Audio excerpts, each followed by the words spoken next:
What kind of workers are missing in Canada right now? Which specialties are the most in demand? How much are they paid, and in which provinces are there more vacancies? The number of vacancies in Canada is growing by leaps and bounds. Now, according to the Statistical Office, this figure is the highest in history. Vacancies have increased by 72% compared to 2020. There is still a huge labor shortage in Canada. What is the reason? You will find out further, and in which industries workers are needed most. Salary data on specialties will be provided from the Canadian website About the Work of Glassdoor. Information about salaries there is taken from anonymous employee surveys. Popular sectors. The social assistance and health sector. The number of vacancies in this area is simply off the scale. Doctors and social workers have always been needed, because the population is growing, people need to be treated, and pensioners need care. So the demand for employees in this area was high, and after the pandemic it became even higher. There are currently approximately 137,000 vacancies in the healthcare sector. At the same time, a huge share, almost 70%, falls on professions such as nursing assistants, orderlies and patient service staff. Yes, it's hard work and you may have to wipe the butts of old people. If this scares you and you want to easily get a Canadian visa so that you are welcomed with open arms and then given the keys to the house with a swimming pool, then I can only suggest that you wake up. If you are a medical doctor in your country, you will have to go down the career ladder, but this is a great chance to catch on to Canada. There is no need to study and get a license for these professions, and the salary is not bad, an average of 45,000 CAD per year before taxes. It is difficult to say how much will be after deduction. Each province has its own taxes. But, again, I suggest being realistic and not dreaming about living in Toronto right away, but looking at smaller cities where it's cheaper to lie. I will continue about the healthcare sector. Certified and licensed nurses are still required in this field. Their salary is already higher and amounts to 81,000 CAD per year. But in order to work as a nurse or nurse in Canada, you will have to study specifically for these professions and get a license. If you have the money, time and desire, then this is a good option. But keep in mind that you will need at least 4.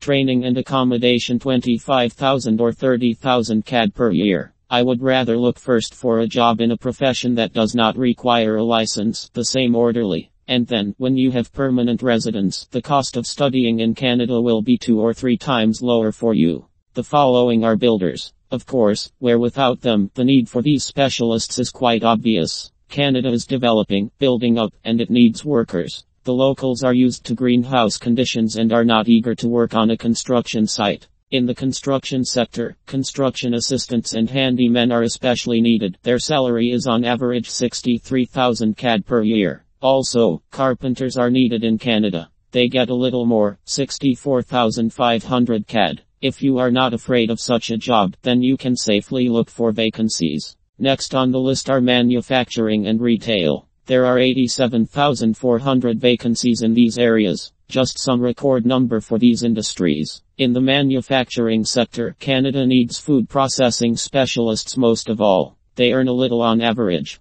About 34,000 CAD per year. Specialists in the manufacture of metal products are also required. They get more, 54,000 CAD. There are also a lot of open vacancies in food and beverage stores and in stores with consumer goods. Vacancies by province. Which provinces have the most available jobs right now? There are 5 such regions: Newfoundland and Labrador, British Columbia, New Brunswick, Manitoba and Ontario. There are also a lot of vacancies in other provinces, but there is no such acute shortage of workers, although there is a lot to choose from. Why are there not enough employees? Many people do not understand what the growth of vacancies is connected with. This is not because there are such working conditions in Canada that people simply flee from there and create turnover and staff shortages. On the contrary, employers are faced with the problem of hiring employees due to a decrease in unemployment. That is, those who were free have already settled in, new vacancies have appeared, all the old ones have not yet closed, and there are no new employees. For the sake of fairness, I will say that there are still unscrupulous employers in Canada who hire foreigners and then cheat. Advantages for foreigners. The shortage of personnel is still in the hands of those who are looking for work in Canada. After all, it is assumed that employers will raise wages because of this, and this situation is already being observed. On average, the salaries offered in Canada increased by 2.5%. In each area, the percentage is different, somewhere even much higher. For example, in wholesale trade, the increase is almost 10%, and in production, 6.5%. But the salary increase is more likely for those who are already in Canada. If you are looking for a job from your own country, do not expect employers to compete for you. At first it is better to agree to what is. After all, finding a job in Canada is not easy if you are abroad.